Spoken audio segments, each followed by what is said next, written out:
सावित्री. माझा भाऊ एका गावचा सरपंच होता. त्यांनी माझे खूप लाड केले. मला कोणत्याही गोष्टीची उणीव भासू दिली नाही.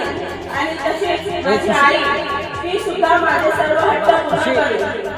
माझा बाप सरपंच असल्यामुळे, पाटील असल्यामुळे माझ्या बापाचा त्या गावामध्ये इतका दरारा होता की त्यांना कोणीही घाबरत नसेल.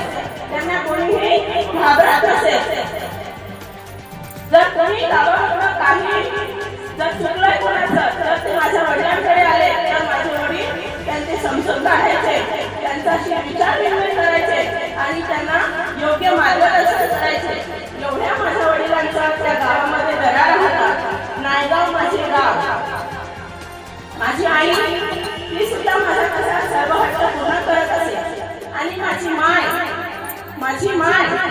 जेव्हा जात्यावर पीठ मिळत असेल, माझी माय जेव्हा जात्यावर पीठ मिळत असेल त्यावेळेस सुद्धा ती असं गाणं म्हणायचे की नायगाव हे गाव, नायगाव हे गाव, नायगावच्या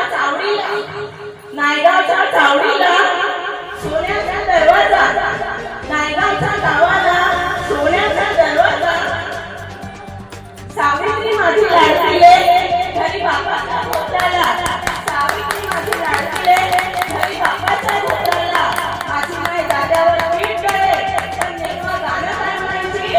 सावित्री माझी लाडाची रे घरते बापाच्या धोत्राला, घरते बापाच्या धोत्राला. आणि म्हणते काय की लेक शोभते चातुराला, लेक शोभते चातुराला. असा माझी माय म्हणायची नेहमी जेव्हा खात्यावरती पीठ दळायची. आणि तसा माझी आई सुद्धा, कारण माझे बाबा गावचा सरपंच होते त्याच्यामुळे माझी आई माझी सर्व हट्ट पूर्ण करायची. एक दिवस असंच काय झाले, माझी आई आणि मी शिरोडच्या बाजाराला गेलो होतो.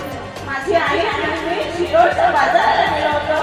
तिथे मी त्यांना हट्ट पुरवला की आई मला जिलेबी खायची आहे, आई मला जिलेबी खायची आहे. आईने मला जिलेबीचा पुडा घेऊन दिला, आईने मला जिलेबीचा पुडा घेऊन दिला आणि मी रस्त्यात जिलेबी खात बसली. तुम्हा सर्वांना जिलेबी आवडते ना? हो की नाही? म्हणूनच आजच्या काळात गाणं बनवलंय जिलेबी बाई, हो की नाही?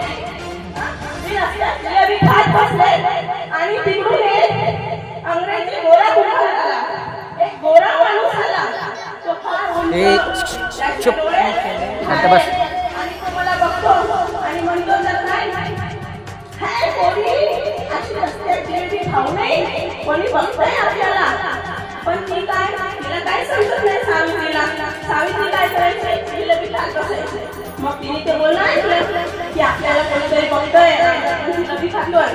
मग तिने काय केलं, तो जिलेबीचा पुडा तसाच ठेवून दिला आणि छान्या लेकरांनी अशी उभी राहिली. छान्या लेकरांनी उभी राहिली आणि तो गोरा माणूस काय म्हणतो, हे पोरी हे घे घेतात आणि घरी जाऊन बघ. तिने ते घेतलं आणि घरला गेली. घरला गेली आणि आपल्या वडिलांना दाखवते तर ते बुक काय होतं, यशोचिस्तांचं पुस्तक होतं. वडील गावचे सरपंच होते आणि तिला दिलं होतं यशोचिस्तांचं पुस्तक.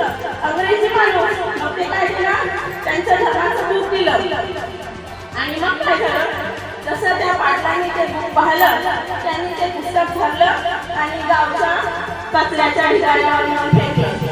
मुलगी असं कोणी नसतं काही दिलं घ्यायचं नसतं, तुला माहिती नाही का?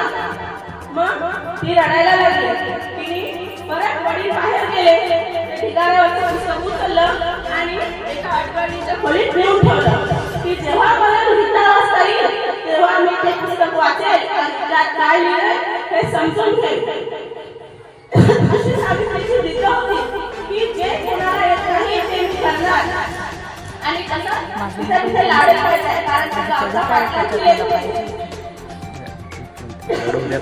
पण दिवसेंदिवस मोठी होऊ लागली. आता सावित्री 9 वर्षाची झाली होती. सावित्री 9 वर्षाची झाली होती आणि सावित्री हे देखील होतं. तिच्याकडे बघून सगळे गावातले लोक म्हणायचे आता हिचं लग्न कर, आता ही मोठी झाली आहे, पोरीचं लग्न कर, असं तिच्या आईला सारखे गावातले लोक म्हणायचे. पण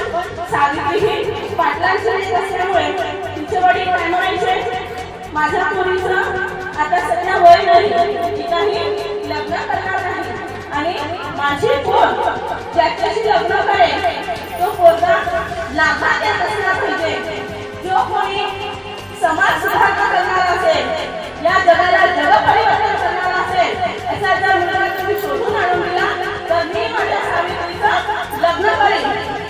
मग एके दिवशी काय झालं, सावित्री आपल्या सवंगड्यासोबत जिम्मा फुगडी ठेवू लागली आणि तेवढ्या एक स्त्री आली त्यांच्या घरी आणि ती म्हणते काय तुमचं सावित्रीचं लग्न करायचं आहे का, मी एक स्थळ आणलंय. असं घंटाबीच्या पाटलांची लेक आली सगुणाबाई आणि म्हणते तर काय मी तुमच्या सावित्रीसाठी सोयरी काढली आहे. सोयरी काढली आहे पुण्याहून. ज्योतिबा नावाचा मुलगा आहे, त्यांच्याशी तिचा विवाह करायचा आहे. सर्वांना स्थळ पटलं आणि सावित्री आणि ज्योतिबा यांचा विवाह झाला. सर्व गावात नायगावमध्ये लंब्या गावात पंक्ती बसल्या. पाटलांनी सगळ्या गावाला गाव जेवण दिलं. सगळं गाव आनंदात होतं आणि सावित्रीचा विवाह झाला. सावित्रीचा विवाह झाला. सावित्रीला मंगळसूत्र घालण्यात आलं, पायात जोडवी घालण्यात आली आणि सावित्री सासरी चालली. सावित्री सासरी चालली. सासरी जेव्हा पुण्याला सावित्री पोहोचते तर घरात पोहोचल्या सावित्री चक्क विचार करत असते हे घर आहे की काय आहे. सावित्री जेव्हा पुण्यामध्ये पोहोचते तिच्या घरी